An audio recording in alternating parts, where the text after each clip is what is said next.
Hello and welcome to Isle Chatter. I'm Chris Fry and with me is Jeff Eisentrout. Today we're going to be talking about the movie Secret Admirer. It stars C. Thomas Howell. Also later in the show we have a special treat for you.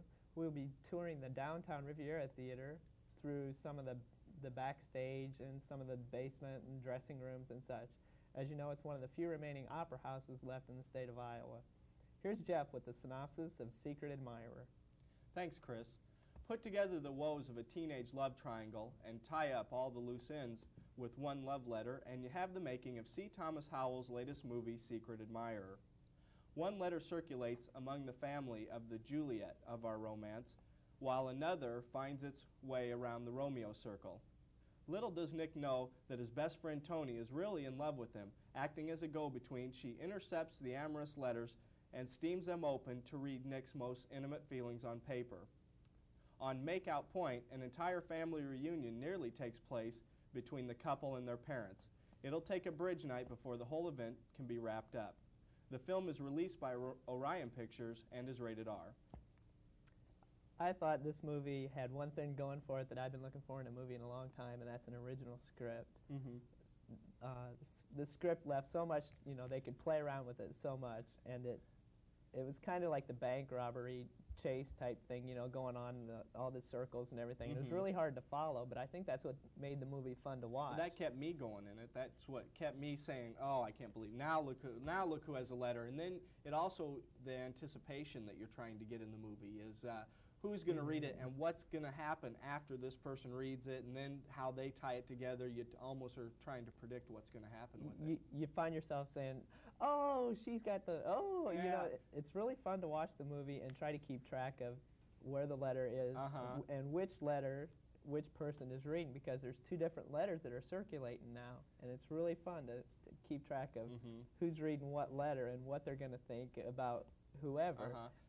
We should say these letters are, what they do is they're love letters that a person has not signed, and sending it to the guy she's in love with, and you're never sure from the beginning, because all they do is they open the show up showing her write the letter, but you don't know if it's her writing it. At the beginning I thought it was maybe him writing the letter. So did I. And you know, you just don't know until they start tying up all the loose ends as it goes. And then the comedy, it has a lot of little funny things in it that really keep it moving pretty fast, I thought. I like the playoff between the high school and the college graduates, you know, that even just in those few years, you know, and the difference between the high school and the college level, the high school kids know how to have a lot more fun than the college kids. They show that right away. They did that pretty they stereotyped those college people pretty much so. Although the main college student in the show wasn't your typical, he was more like of a biker. You would think of, you know, the way he had his hair and the way he looked was more like a biker instead of, you know, a fraternity, a frat rat or something. I think that this movie also with the likes of C. Thomas Howell, who's also appeared in movies like Grandview USA and The Outsiders a long time ago. I think that this is maybe sort of a resurgence for him. We haven't seen him since Grandview USA. Red Dawn was that. I don't know if that was before Grandview USA though. Grandview USA wasn't a real big hit for him though. It did bring him into prominence though. It showed that he can act though. I think that this movie kind of puts him back in the spotlight a little more. He's now competing with the likes of the Breakfast Club members, and and with their. Well, that's when you say that. That's what I kind of thought. I was thinking, oh, he's going to fit into that clique now of young actors, because he really did do a good job, and he carried the whole movie. You knew from the word go that he was the star of this movie. That he had a screen presence about him. That in The Outsiders he was so. There were so many others that almost stole the spotlight from him. That who else was in Outsiders with him? Was Matt Dillon in that? And he steals every show he does. Yet this was a good show for him, because it really showed his talent, and he is pretty good. He's pretty funny in a movie. We also were looking at Lori Loughlin. Didn't she appear in? Was that 16 Candles? She appeared in. I believe so. She was. I liked the role that she played in this movie too. Yeah, she was good. It was a good. It won't be the blockbuster movie of the year, I don't think, but it was a good, cute film that the people, when they come out of the theater, they seem to really enjoy it. They get a good laugh, and he's funny in it, and it has some, when that van crashes at that one scene. I didn't know that I believed that too much, that you just crash a van and then just get out and run. Yeah. Whether you're going to beat up or not, you're going to stay with your $3,000 van or whatever. Well, the one kid tried to stay when he was fixing the headlight and everything, and they drug him away. So, I don't know. I think by far the movie is highly unbelievable. Yeah, it's just a lighthearted story. Yeah, it's just a real lighthearted story about, and then how the husband and wife cheating on each other. They made that real easy. Like, oh, this will happen.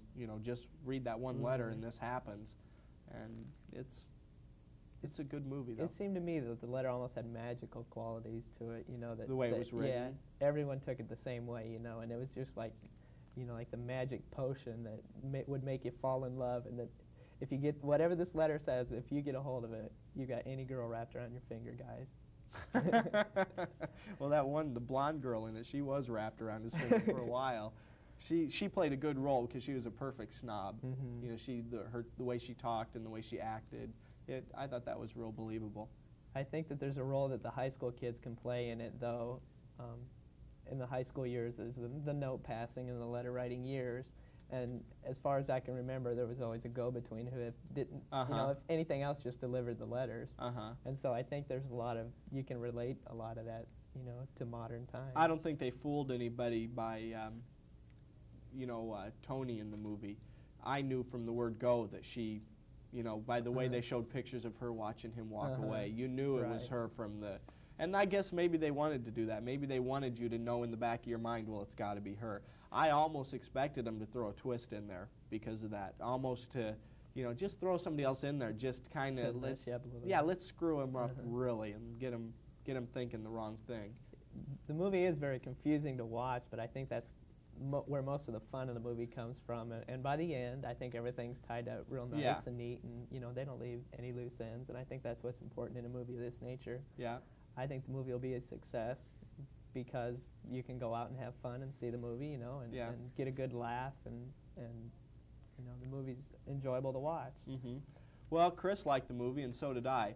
We're going to devote most of the show today to the Downtown Riviera Theater here in Muscatine. It's one of the last opera houses left in the state of Iowa, and it has a lot of stories, a lot of history, and it's a fun theater to see. And we've had a lot of requests from friends and from people who've watched the show to go down there and show what it's really like. From we know the theater. We've worked at the theater for years now, and I've looked up the history to the theater, and so we're going to show you that theater, and we'll go to that right now. Hello, and thank you for joining us on I'll Chatter. Tonight we're going to take you inside the Downtown Riviera Theater and enjoy some of its history. It's currently located at 213 East 3rd Street here in Muscatine, Iowa, and is owned by Fridley Theaters of Des Moines. Come on, let's take a look inside. We're now in the outer lobby of the Downtown Riviera Theater, and Jeff is going to give us a brief history of what he knows about the theater. Well, Chris, I went to the library and read some old newspaper articles and some of the first original ads from the theater. The theater was opened in November of 1932. About a year preceding that, Ludi Boston had got the architect drawings and then got all the contractors put it together. This building is much older than that. It used to be the Muscatine Armory Company before that, and then they went broke and this building sat empty until Ludi Boston decided it'd be a nice place to put a theater. At the time, I believe there were 4 other theaters in town: the Palace, the Amuse You, the Family, and then I think the Boston's Uptown. This used to be the Boston's Uptown, is the 4th theater in the town at that time. In 1932, it opened with a double feature, and I believe the admission price was 15 cents for adults and 5 cents for children. They would have stage shows before the movie, kind of like the vaudeville thing, and that would have been right around the Depression era, so it was hard times, but Ludi Boston decided he wanted to open a grand theater for Muscatine. If you look at the floor below us, it's all hand-set tile, and right now it's faded somewhat, but in its time, I guess you'd walk in the theater and it was just beautiful, and it would just grab you. We'll now go in towards the inner part of the theater. We're now in the outer lobby, and now we'll go to the inner part of the theater towards the concession area and show you some of those things. Now we're going into the inner lobby of the theater here. This is the concession area, and a lot more prominence has been given to this concession area lately. As you can see, the concession area is now much bigger than it was at the time the theater first opened. Several aisles have actually been removed from the theaters, actually 2 to 3, from each side in order to accommodate storerooms. At one time, this theater was a 4-row auditorium, and now it is only 2. The storerooms are now used for such things as pop and popcorn containers and the candy storage and such like that. The concession area also now has been expanded to increase for larger profits by the movie companies and individual theater owners, and this has increased in the past few years. Well, Chris, we just got done looking at the concession area. Let's go on downstairs to the basement of the theater. I hear it's pretty interesting down there.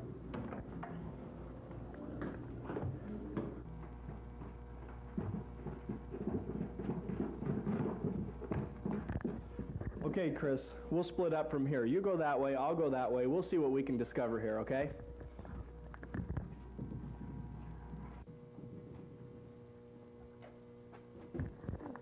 Renovations are always taking place in the theater. Here we have some old stereo amplifiers from the late 50s. New amplifiers, however, have been installed with a lot more power in these auditoriums. Let's take a look and see what else we have down here. Jeff mentioned earlier that this had once been the Muscatine Armory, and there's some proof of that back here. One of my favorite relics from the theater, you can see this crate addressed to Ludi Boston, care of the Uptown Theater. It's filled with wooden-handled putters from when there used to be a putting green upstairs at the theater. Now we're in the main part of the theater. You can see around me, in the back of me here, is where some of our carpentry work's being done. That accounts for a lot of the mess down here. We also have such items as old beds. Here we have a baby crib. And there's a lot of other artifacts down here. You have to remember that there's apartments housed above the theaters here, and that there's many antique items to be found just in the basement alone. Over here we find an ancient projector from the 1900s. Actually, at first glance this may look like a projector, but in reality it's an old special effects machine. If you've ever seen the auditorium of the theater, you know that it has an outdoor setting with the star lights in the ceiling and such. This machine was once used to project slides of clouds on the ceiling to give even more of an outdoor scene. Numerous special effects can be achieved with this machine. Needless to say, it hasn't been used since its production near the 1918. Hey, here I am. I'm in an area of the theater that people don't get to see very much. It's down in the dressing rooms, way back in the corner. If you look down this hallway behind me, well, you can't see very much, but back there is the back stairs behind the stage doors, and stars that used to do the vaudeville shows used to come down those stairs and go into these stage rooms down into here, these dressing rooms. And there's some interesting things to see in here if you want to follow me on in here. Come on in.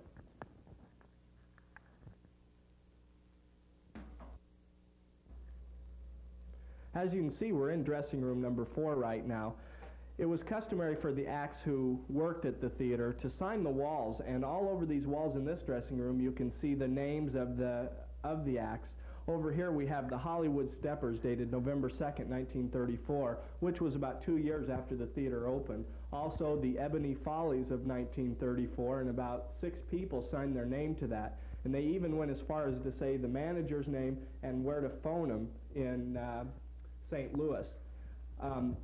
I'm not exactly sure how long acts were used at the theater, but I'm sure it was an extra draw, especially in a town the size of Muscatine. They had 4 theaters. There must have been stiff competition for the movie business.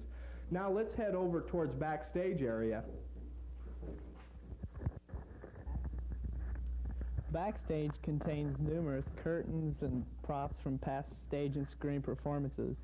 If you look high, you'll see the fabulous ornate curtains, both satin and cloth, used in past screen performances and stage productions.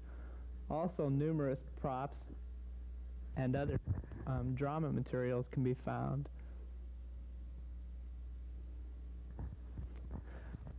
On the opposite side of the theater, we'll find the numerous riggings and the master control board for which all the lighting is done.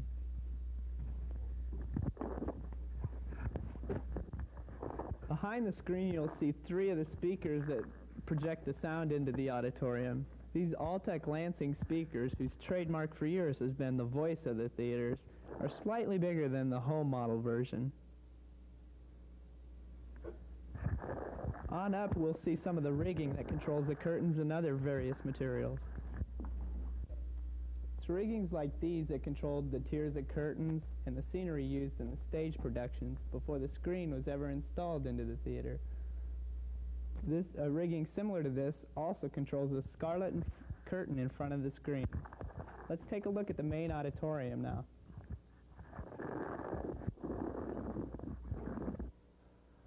Okay, now we're in the main auditorium of the theater. As you can see in the auditorium, there's ornate decorations. It's like you're in the outside of a Spanish town.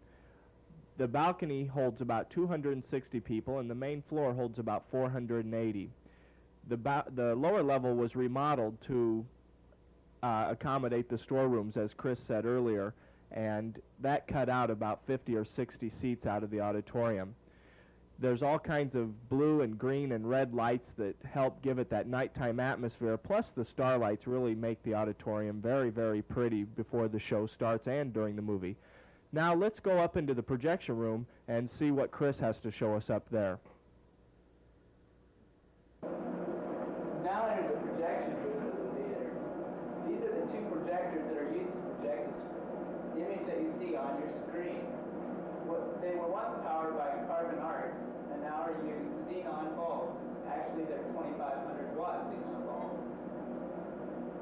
A normal 2-hour movie is shipped in 6 reels, each reel being about 20 minutes.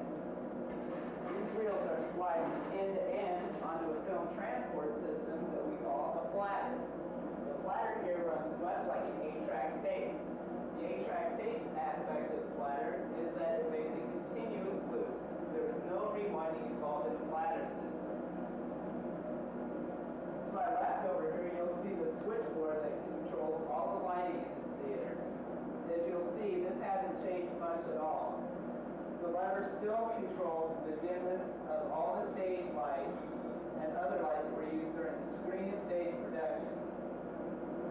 This booth, as you'll see, is much different than most modern booths of today, but it serves its purpose well in giving you a fine image in this fine theater.